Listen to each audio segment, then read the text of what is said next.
The New Book, das neue Buch von Irvin Yalom und seinem Freund Robert Berger, Ein menschliches Herz, ist jetzt gerade erschienen. Es ist etwas ganz, ganz anderes, obwohl also der Antisemitismus auch wieder vorkommt, und darüber wollte ich auch ganz gerne mit Ihnen sprechen. Aber bevor wir darüber reden, über das Buch Ein menschliches Herz, wird Herr Yalom ein Stückchen auf Englisch vorlesen. Is that okay? Would you like to read a bit? I'll read just the first couple of pages, how the story starts.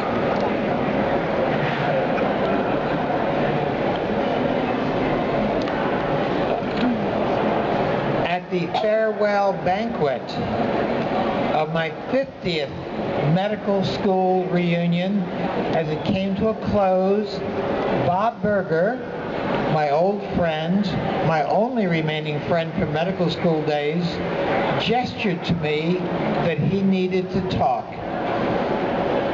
Though we had taken different professional directions, he into heart surgery and I into the talking cure for broken hearts, we had still established a close bond that we knew would be lifelong. When Bob took my arm to pull me aside, I knew that something portentous was up. Etwas in Argenlag. Bob rarely touched me. We shrinks notice things like that. He bent to my ear and he rasped to my ear, something bad, something heavy is going on. The past is erupting. My two lives, night and day, are joining. I understood what he meant.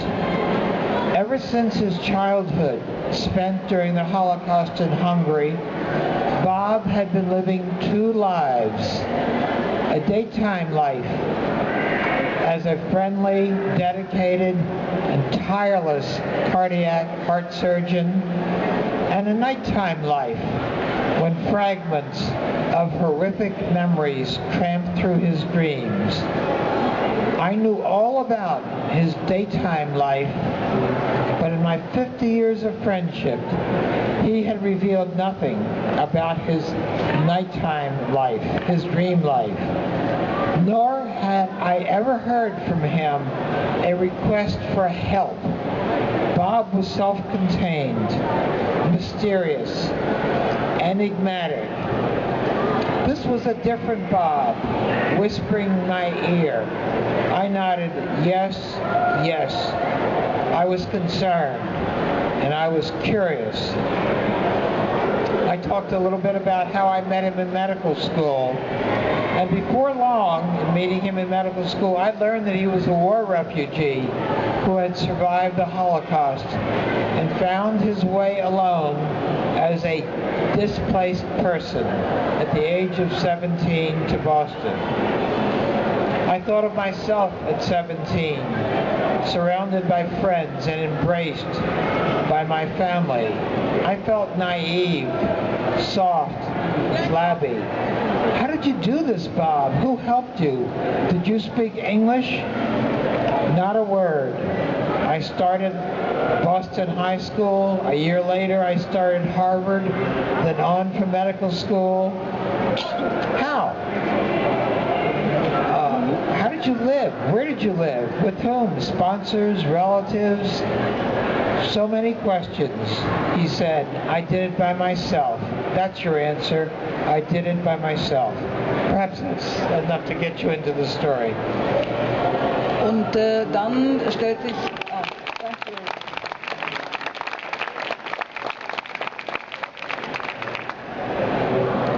And this is a real story. This is definitely a true story. There's no fiction in here whatsoever. And the story is a story that, in a way, he had been wanting to tell me for many years. We were the closest of friends. And only very slowly did I begin to understand that I didn't want to hear it. I was very frightened about the Holocaust. I couldn't see the movies. And so we had a collusion of silence between the two of us. I thought that he was refusing to tell me, but he knew that I didn't want to hear it. And this was a dramatic change in that equation. Wenn ich es ganz kurz sage. I'd say one other thing. There is a tie between this book and Vienna. Even though the book happened in Hungary, the story happened in Hungary. The book is the story in the book is a story about the return of repressed material. And this takes us back, of course, to Freud. This was one of Freud's earliest ideas, that part of us is unconscious. Maybe traumatic memories that we had are pressed into our unconscious, and we repress them. We can't get at them at all. And then every once in a while, we see the return of repressed material. In all my 50 years of doing psychotherapy, this is the best example I've ever seen of how material from the past suddenly, like a volcano, erupts and spews into the present. So that's what this story really is about.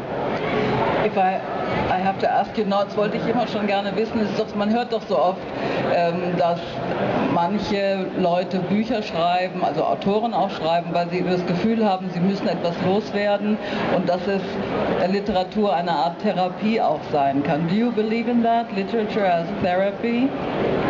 Do I believe that literature can be therapy? I absolutely believe in that. It's been therapy for me, and it's been therapy for a lot of patients I've worked with. You know, I can tell you a story. A few months ago, I was working with a patient who had an obsession. And the obsession is about a woman that he has not seeing anymore, but he cannot get her out of his mind. And he thinks about it over and over again. I worked with him for a few months, and I wasn't making very good progress with him. And then he bought a story, he bought my Nietzsche novel. It's a novel about obsessions. It's a novel about Nietzsche's obsession and Joseph Breuer's obsession. He read the novel, and he told me he got much more help from the novel than talking to me. You know, and he stopped therapy a little while, feeling much better. So there's your absolute proof that literature can be good therapy. Irgendwann, also abschließend, ich glaube, wir müssen dann irgendwann aufhören, weil es kommt dann schon hier der nächste Literat auf die Bühne. Irgendwie, ich sehe, es geht eigentlich niemand weg. Wir könnten nur noch, we could keep on talking all the time because everybody's listening intently. But